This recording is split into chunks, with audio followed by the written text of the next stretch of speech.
Educational development ఉందా ఇక్కడ? లేదు.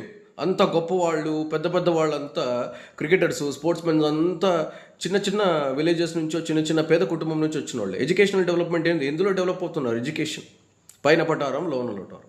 హెల్త్లో డెవలప్మెంట్ ఉందా? డబ్బులు రక్తాన్ని లాగేసుకుంటున్నారు.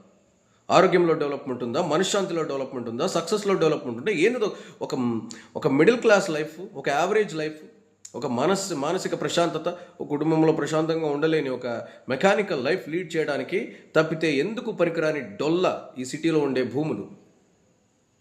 సారవంతంగా 3 తరాలకు అన్నం పెట్టే శక్తివంతమైన భూమి వ్యవసాయ భూమి. పైన పటారం కోటింగ్ వేసుకున్న వాటికి మోసపోయి వచ్చి మనం మూర్ఖుల్లాగా ఇక్కడ పిచ్చోళ్ళలాగా పరిగెడుతున్నాం అంతే తప్పితే రైతు పండించే, రైతు 3 తరాలకు అన్నం పెట్టే రైతు వ్యవసాయ భూమి కన్నా ఈ భూమండలంలో ఏ దానికి ల్యాండ్కి అసలు వాల్యూవే లేదు.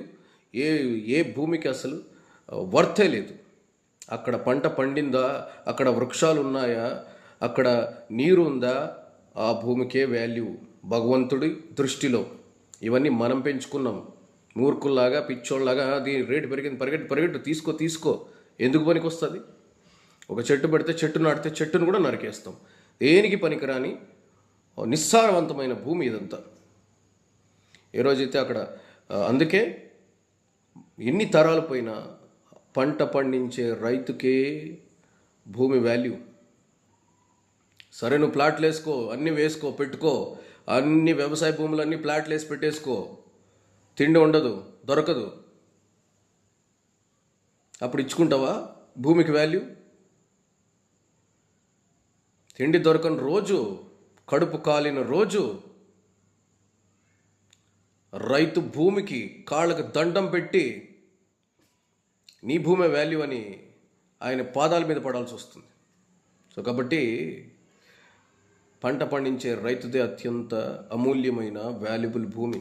ఇవన్నీ నేను పెంచేస్తా, ఏముంది, నోటికి ఏది వస్తే ఆ రేట్ వస్తే అది పెట్టేసుకుంటాం అంతే. సిటీలో ఏం పొడిచి పీకేది ఏం లేదు ఇక్కడ. ఎడ్యుకేషనల్ సిస్టంలో అభివృద్ధి లేదు. దుమ్ము, ధూళి, మట్టి, మశానం, toxic people, polluted environment, mechanical life, unbondings, no bondings, just running blindly, foolishly. మోసపూరితమైన సమాజంలో మనం బతుకుతున్నాం. దానికి వాల్యూ ఎక్కువ. ఆరోగ్యకరమైన సమాజంలో అక్కడ వాల్యూ లేదు. అది మన కలియుగ ప్రభావం అంతే.